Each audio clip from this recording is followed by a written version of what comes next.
Located on the northeast tip of the Olympic Peninsula, Port Townsend took its name from the adjacent bay so named by Captain George Vancouver in 1792 during his explorations. The official European-American settlement of the city began, according to history, in 1851. It is said that Port Townsend is also called the City of Dreams because of the early speculation that it would be the largest harbor on the west coast of the United States. Now, I took a trip to Port Townsend to see this magnificent architecture in person. And when you enter Port Townsend, this is what you're met with. And what's really remarkable about this place, and as you can see from this earlier photograph, is that it really hasn't changed all that much over the years. When you get into the downtown, you're met by this gorgeous fountain, which is often thought to portray Venus, the Roman goddess of love, or Galatea, a sea nymph from Greek mythology.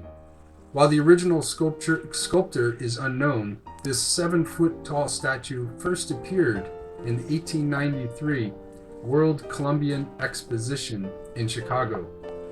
And this is of particular interest to me because I have long been fascinated by these world fairs, and I plan to do a deep dive research video on these in the future.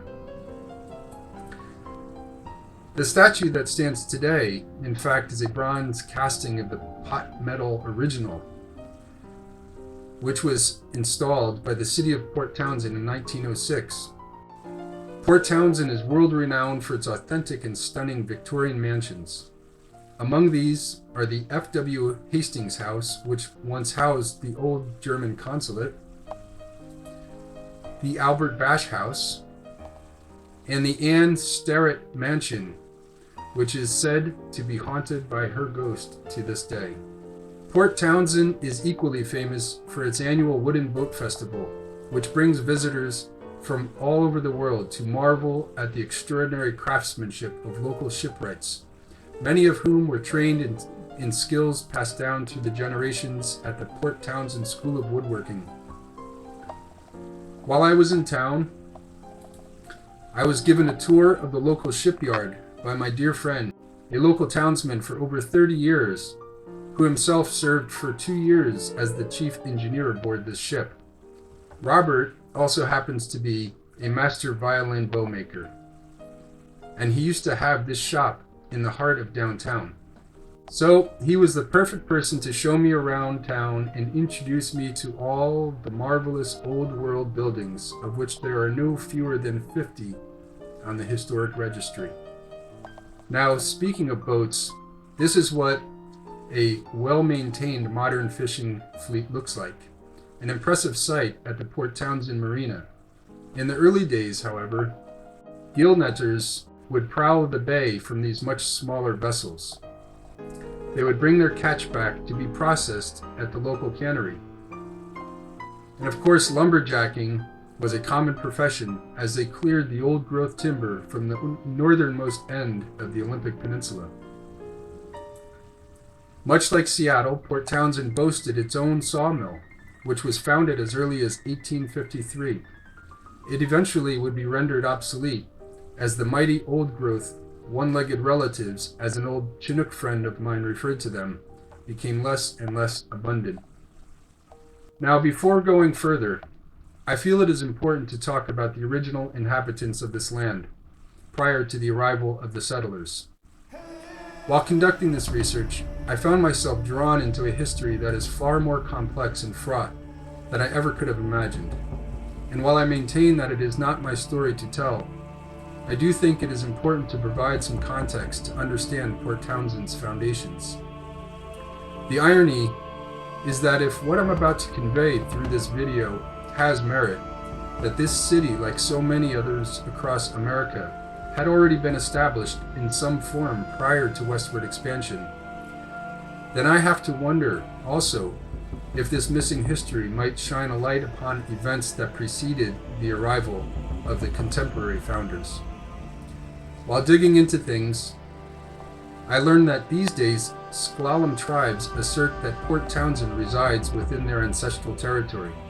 I also learned that just prior to the settlers' arrival in 1847, the Sklallam banded together with the Suquamish under Chief Seattle to ambush, massacre, and enslave survivors of the Chimicum tribe in retaliation for an earlier offense. And in fact, it had been the Chimicum that occupied the land in and around Port Townsend. Tragically for the raiding party, Chief Seattle's eldest son was killed in the assault, which left the warriors despondent, and they left behind their trophies of war. Soon after the settlers arrived in 1850, the Sklallam's, quote, quarrelsome chief Sahayak disappeared. Either he was drowned or he fled to San Francisco, depending upon the telling of the story. Sahayak's younger brother, Cheech Amahan, nicknamed Chetzemoka, became the new leader and forged an alliance with the settlers who sent him to San Francisco to learn the ways of the white man. Historical accounts, even from Indian sources, convey that he returned impressed and, quote, with very enlarged views of the number and power of the white man.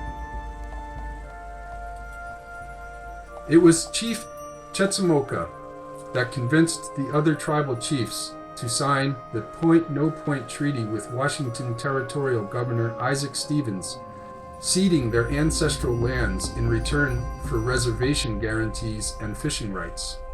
Now on this map, Point-No-Point is at the northern tip of the Kitsap Peninsula. Port Townsend is here on the northeastern tip of the Olympic Peninsula, and Seattle is seen down here below. The area in red marks the boundaries of the treaty member tribes for the Point-No-Point Treaty. When Chetzemoka died in 1888 on nearby Indian Island, he was buried in the prominent Laurel Grove Cemetery in Port Townsend. The inscription on his monument reads, Chetzemoka, Duke of York, the white man's friend. We honor his name. His body was laid to rest in state in order for townfolks to pay their respects in the basement of this Fowler building, which is said to be the first significant stone building ever built in town. Constructed in 1874 from sandstone blocks, also brought from Indian Island, it had been the headquarters of the local newspaper, the Port Townsend Leader, for almost a century. Incidentally, according to a Port Townsend Leader article on the Fowler building, quote, in the basement, now well below street level, is a window with metal shutters. It attributes this mysterious window to, quote, street levels filling with dirt on account of the building boom of the late 1880s.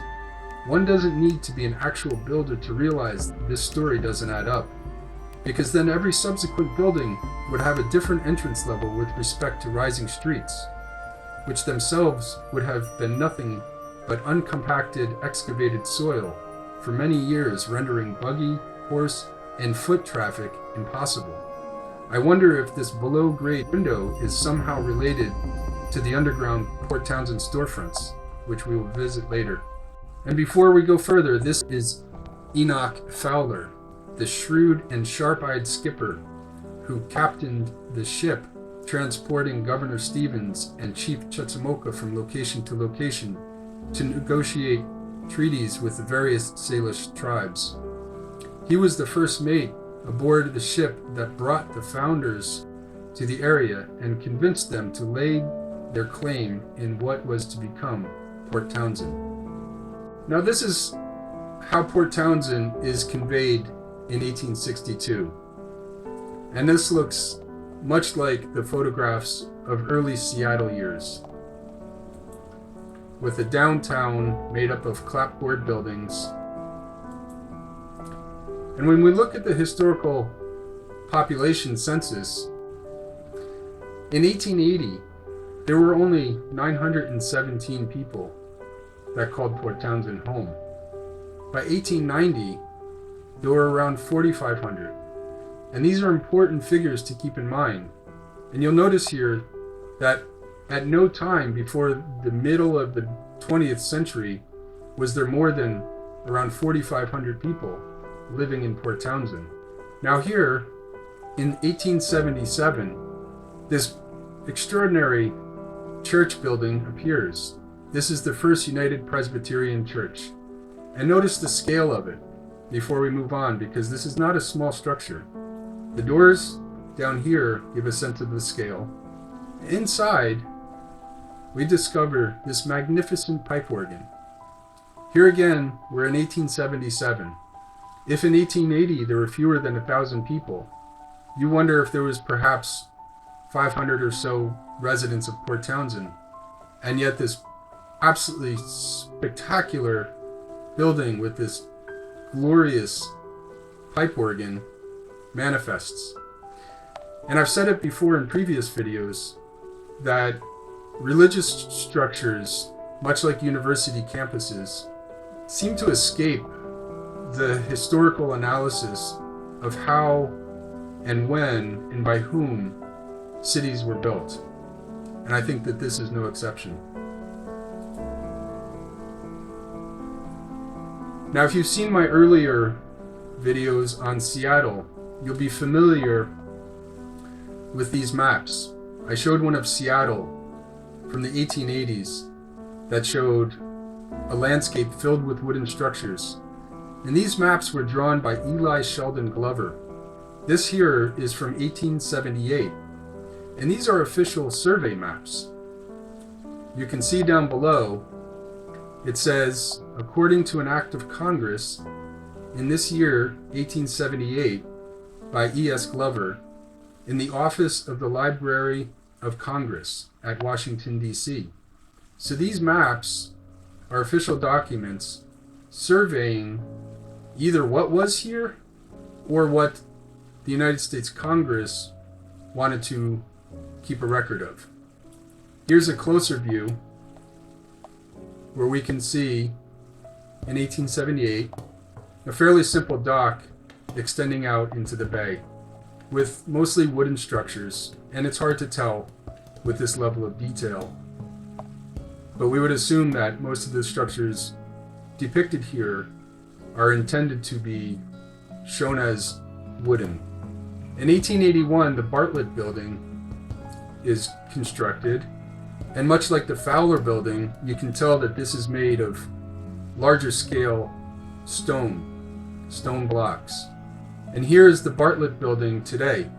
And again, one of the absolutely wonderful things about Port Townsend is that the history is living. When you visit the downtown, you're met by buildings that have been around for a century and a half or so. In 1883, delving further into the early industrial capacity of Port Townsend, a major steelwork foundry was established. Located on the waterfront in downtown Port Townsend, it manufactured streetcars, which we will touch upon a bit later, as well as steam engines and hardware for all of the Victorian mansions. At its height in 1889, the company employed around 250 people. During this time, the foundry manufactured 2 passenger steamliners and 2 tugboats on site, as well as many of the now famous castings still in existence on the city's building facades.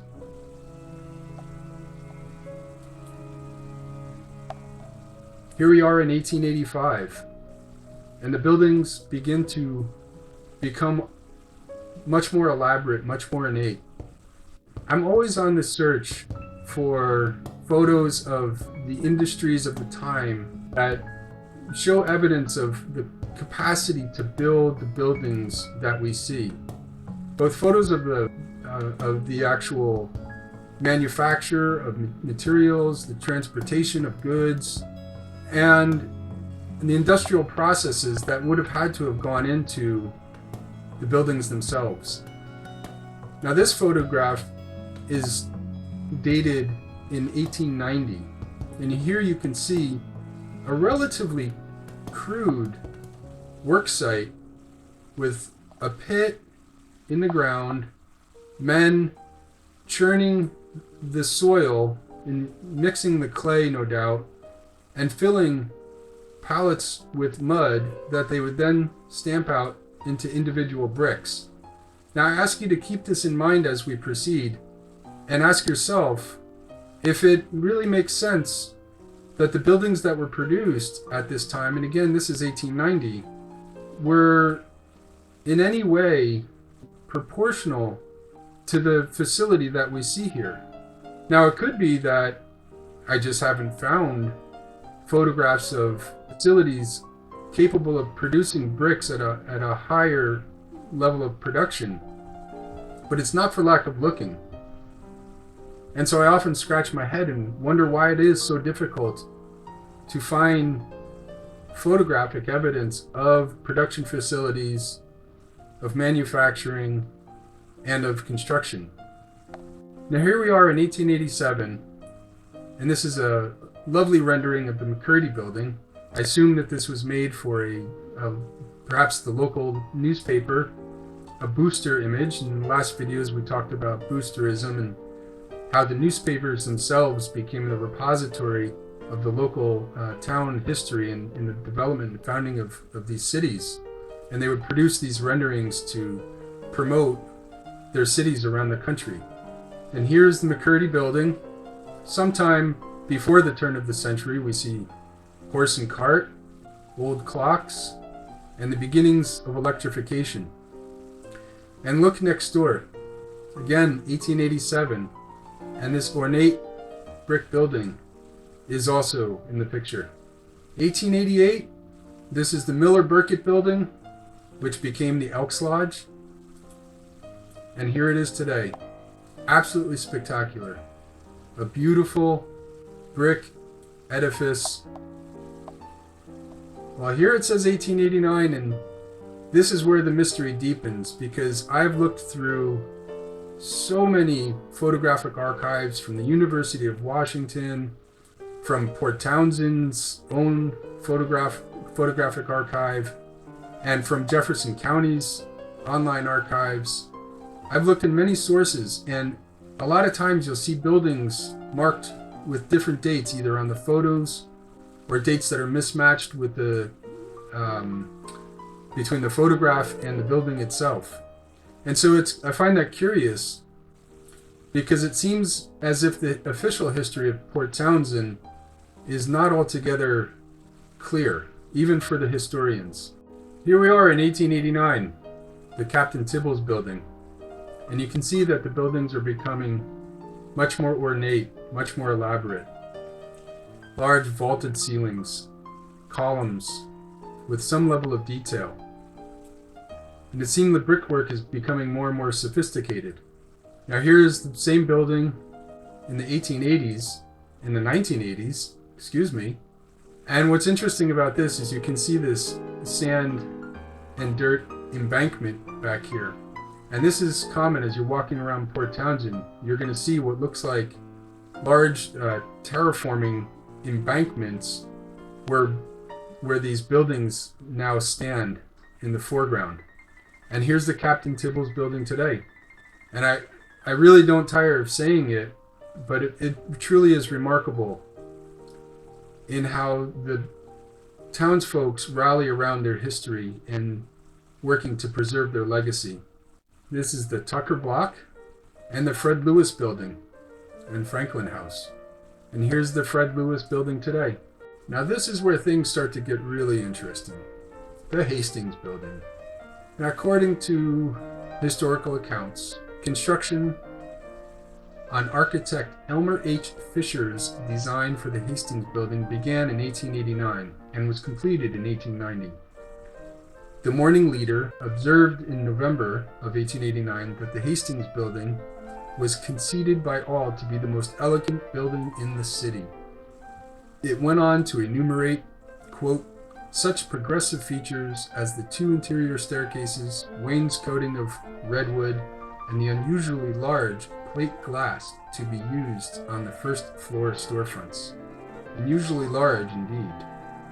The Morning Leader reported further that it has double floors throughout. The offices were all large and provided with every convenience and arranged for either gas or electricity. Just an example of the extraordinary lengths they went to create beauty in this building. Just a simple hinge. This is actually the same photograph, but I like this one because we get a little bit more of the foreground. And you can see, in the midst of all of this sophistication, we still have streets made of mud and sidewalks made of planks. And you'll notice at the top, this extraordinary antiquitech. Now, for what purpose would you have this antenna, well, I call it an antenna, going so high up into the atmosphere? Was it, perhaps, to connect a circuit between heaven and earth and draw etheric energy down into the building interiors? And how else would you have heated these enormous spaces? Why such tall ceilings? Just for the grandeur?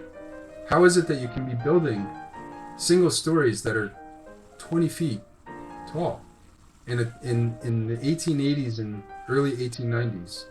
And for what purpose? Now, it's interesting to note that these two buildings are remarkably similar to the Hastings building.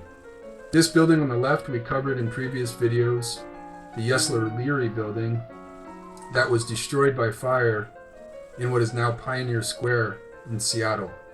And we saw from photographs that this building had masonry walls that were feet thick. And the level of detail on here rivals that of the Hastings building. And here on the right, we have the Phelan building from San Francisco that was also destroyed by fire, this one in 1906. Isn't it remarkable that these buildings share so much similarity in their architecture features, yet each one is given a completely different context in terms of its architecture, its architect, and its development? It looks as though they were designed by the same hand. Now, speaking of our architect, Elmer Fisher, he is a very mysterious character in himself, and this is said to be the only known photograph of him. He claimed to be born in Scotland around 1840 and moved to Massachusetts at age 17, where he received an architectural apprenticeship in Worcester. And according to an essay that I read on stolen history, this now appears to be untrue, according to the city of Seattle's own research. He also claimed to have lived in Minneapolis, Denver, and Butte before moving to the Pacific Northwest in 1886. Fisher came to Seattle in 1899 before the Great Seattle Fire, which devastated the city. So where did Mr. Fisher study to become an architect? The answer is that we do not know. The most prolific of the architects of this time has no traceable education history, according to stolen history. As a matter of fact, there is only one available photo, as we see here. Now, it's interesting to note that Mr. Fisher operated only between the years 1886 and 1891. And during this 5 to 6 year time span, he is attributed with having designed and built at least 48 buildings. That's 8 buildings on average per year non-stop for 6 years straight. No buildings before 1886 are attributed to him, and none after 1891.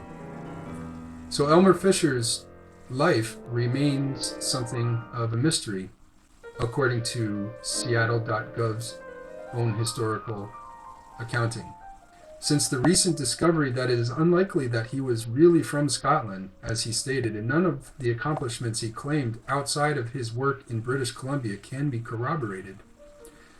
However, after the fire in Seattle of 1889, he became the most prolific architect in Seattle. He is credited with almost half of the major buildings in downtown Seattle built between 1889 and 1891. Here is the Hastings building in more recent times with a view to the bay beyond, just to remind you that we're in a Victorian port town. Now, the Hastings building, like so many others like it, suffered the fate of losing its crown. It seems that somebody does not like what's going on in these old building towers. But again, the spirit of the Port Townsend folk really speaks volumes in how they work together to keep the building heritage alive and strong for future generations. Even including, and I really find this remarkable, replacing what we affectionately refer to as antiquitech.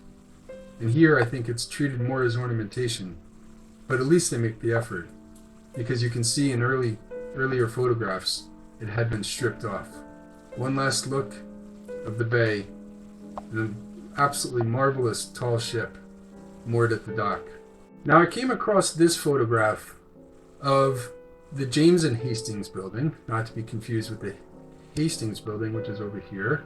This is the James and Hastings building, and this is dated in 1890, and I find this to be a real head scratcher. So first of all, if the date on this photograph is correct, 1890, how is it that all of these buildings are already here? And they sure don't look new to me. These buildings look like they've been here for some time. You can see age and even soot on the top of some of these buildings. This does not look like this had been recently a construction site. So how is it again that these buildings are already here if they were being built in 1889 and 1890, as so many of them are dated to? And I think this is something that historians and archivists really need to contend with. Because in my mind, I see something like this and it really strikes me as a smoking gun that something is truly off in the historical narrative. Here again, the James and Hastings building today. Absolutely beautiful. Now this is the Kuhn building over on the left. And I bring this photograph forward because it really, again, it shows the relationship of the town to its bay. Here's our Hastings building. Here's the James and Hastings building. And we're going to get to this guy shortly. But for now, we're going to look at the Kuhn building. And while it doesn't look like much from this photograph, and note too, how many stories? We have 1, 2, 3, 4, and a tower. I'm not sure when this photograph was dated from, but you can see that it is already in disrepair. Windows are blown out. Here's some what look like Model T convertibles, and so perhaps this is in the 20s. So if this was built in 1890, 30 short years later, and all of this is blown out, this is in serious disrepair. In 30 years, they're just going to let this go? They must have gone through a really hard time in this town, and I'm not saying they didn't. But these two buildings, the Kuhn building, and I don't know the name of this one, look like they have been around and seen a lot more than 3 decades. And just to give you an idea of the exquisite level of detail in the Kuhn building, look at this stonework. Absolutely, absolutely magnificent. And here it is today. This is the same building.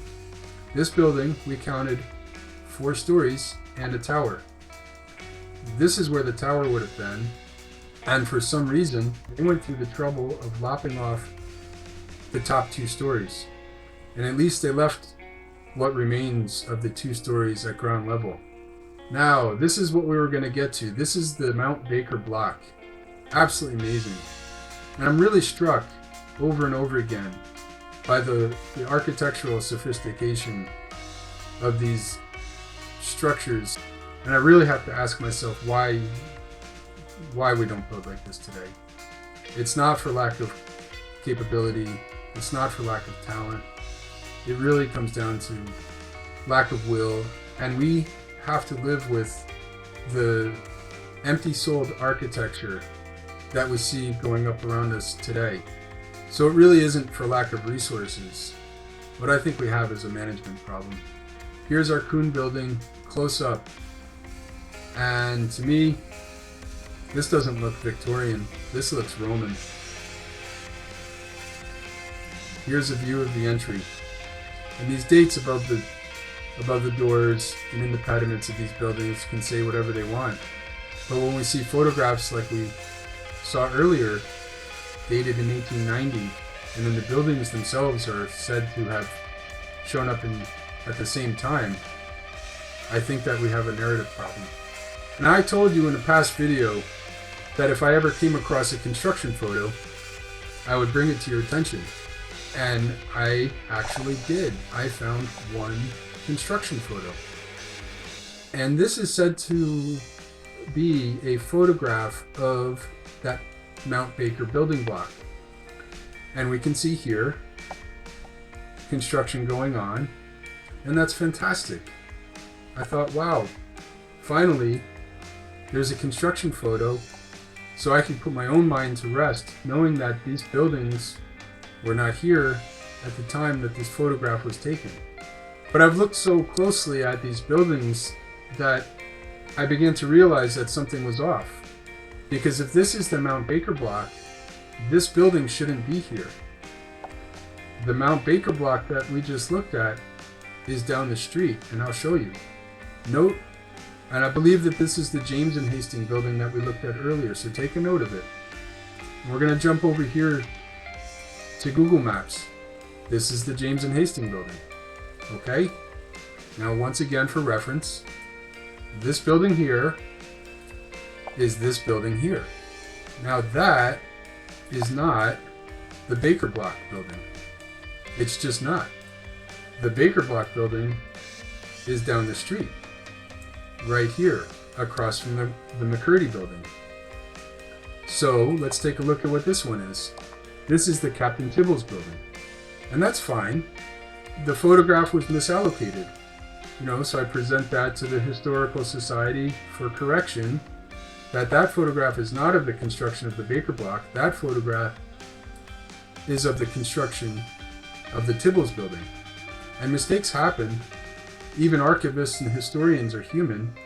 But what it does point to is that even those of us who are paying the closest attention and really committed to getting the history right are often wrong. And so when I see these photographs with dates that are mismatched, as they often are, I have to wonder, and is our history based on evidence gathered and a narrative woven from bits and pieces of our fragmented past? Or is it that we have a story that we have internalized, a story that we've been told, that we then retroactively go back and try to fit the evidence into those narratives? And those are two very different things, because I believe it's the latter. I believe that we've been given a story about who we are and where we came from and how our civilization has been developed. And our tendency, and it's a very human thing to do, is to take fragments such as photographs, buildings, and other artifacts and try to fit them into a prescriptive story. One last look. Here's our Baker Block, and this is the McCurdy building. Now there's so many of these in Port Townsend, and it's just wonderful. And at the same time, we have to continue to remind ourselves that this is 1889, 1890, and 1891, where all of the buildings that I've just shown you so far came into existence. And when we looked at the census reports, there was 4,500 people living in this town, doing all of the other things that people do in a town that is just coming into its own. Where is the manpower coming from? Where are the materials coming from? How are the materials being transported here? Where are they being manufactured? How is it that at that time they're building on such a scale with so few people in a manner that these buildings can last for centuries? And never mind how come it is that we build today in a manner that buildings last for 50 years at best, by design, designed obsolescence. How is it that at this early phase, when people were busy logging and fishing, working in the foundry, farming, building their own house probably, at this early time with so few people and such scant resources, they can build in a manner that lasts through the ages? I think we really have to start asking ourselves these questions. One last look at it. Here's the ND Hill building today, lovingly restored. Another smoking gun photograph. This is 1890, or at least it's dated 1890. Here's all of the buildings that we looked at. The Baker Building, the Baker Block, the McCurdy Building, the Hastings exquisite Victorian masterpiece, okay? And then horses and buggies. And this is, again, 1890. No sign of construction anywhere. Electrical poles running down the street. This is a built-out Victorian town. This is completed. These buildings have been here for some time. And I can't see how you can look at this and conclude otherwise. This is not a town that was just completed. And again, perhaps the date on this photograph was misallocated, just like the other ones that I showed you. And if that's true, then we have to question the dates on all of the photographs and all of the historical archives. One more view before we move on of downtown Port Townsend in its very early years.